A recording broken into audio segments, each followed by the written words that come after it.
سیرت رسول کی، بنجر دلوں کو آپ نے سیراب کر دیا، بنجر دلوں کو آپ نے سیراب کر دیا، ایک چشمہ صفات ہے سیرت رسول کی۔ جناب معزز سامعین، آج میں جس موضوع پر کلام کر لینا، حشر کا انتظام کر لینا،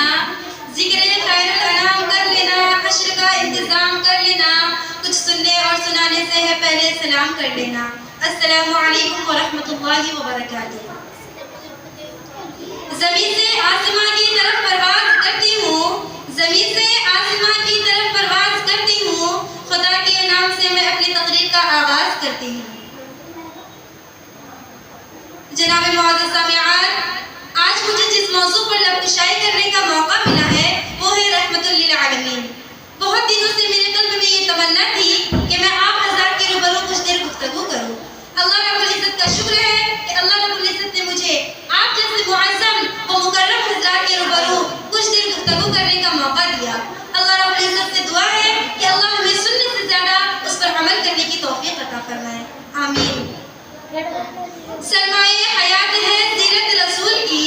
سرمایہ حیات ہے سیرت رسول کی، فلاح کائنات ہے سیرت رسول کی، بنجر دلوں کو آپ نے سیراب کر دیا، بنجر دلوں کو آپ نے سیراب کر دیا، ایک چشمہ صفات ہے سیرت رسول کی۔ جناب معزز سامعین،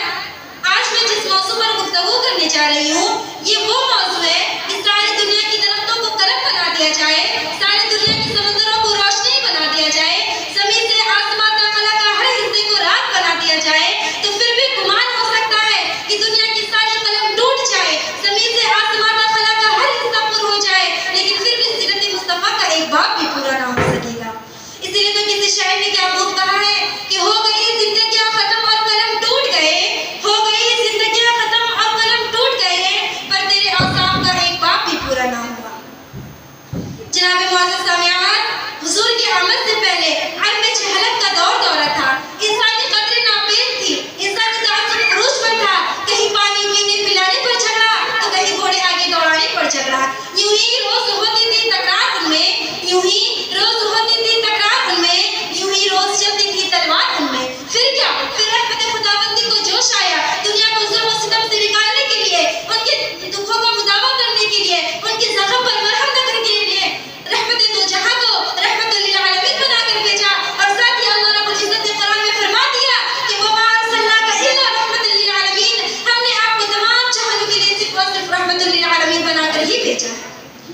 اس لیے تو کہتے ہیں کہ جہاں تاریخ تھی بے نور تھا اور سخت کالا تھا، جہاں تاریخ تھی بے نور تھا اور سخت کالا تھا، کوئی پردہ سے کیا نکلا گھر گھر میں اجالا تھا۔ کونین کا اللہ نے میرے آقا کو قرآن میں کہیں مزمل کہا تو کہیں مدثر، کہیں طٰہٰ تو کہیں یاسین، اور میرے اللہ رب العزت نے میرے آقا کو کہا کہ اے محبوب اپنی امتوں کو بتا دیجئے کہ اگر وہ خدا کی محبت کے تابعدار ہونا چاہتے ہیں تو پہلے میری اتباع کرو، خدا تجھے اپنا محبوب بنا لے گا۔ یہ وہی خاتم النبیین ہے کہ جن کے نام کے بغیر کلمہ نامکمل ہے، یہ وہی خاتم النبیین ہے کہ جن کے نام کے بغیر اذان نامکمل ہے، یہ وہی خاتم النبیین ہے کہ جن کے نام کے بغیر حکایت نامکمل ہے۔ اسی لیے تو کہتے ہیں کہ مٹتے ہیں مٹ جائیں گے عدو تیرے، مٹتے ہیں مٹ جائیں گے عدو تیرے، نہ مٹا ہے نہ مٹے گا کبھی چرچا تیرا۔ اللہ نے میرے آقا کو پوری دنیا سے اعلیٰ بنا کر بھیجا، اتنا اعلیٰ کہ میرے آقا اٹھے تو آسمان کو عروج ملے، میرے آقا بیٹھے تو زمین کو سکون ملے، میرے آقا کو پسینہ آئے تو گلشن مہکنے لگے، میرے آقا بات کرے تو پھول جھڑنے لگے، میرے آقا مسکرائے تو ستارے چمکنے لگے۔ اللہ نے میرے آقا کو اتنا اعلیٰ بنا کر بھیجا، اتنا اعلیٰ کہ میرے آقا سر اٹھا کر بولے تو قرآن پڑھے، سر جھکا کر بولے تو حدیث پڑھے، میرے آقا قدم اٹھائے تو سنت بنے، قدم رکھے تو جنت بنے، جسے محبت سے دیکھے صحابہ بنے، جسے دعا میں مانگے فاروق بنے، جسے نکاح کرے ام المؤمنین بنے، جو گھر میں پیدا ہو خاتون جنت بنے، جسے چومے حسین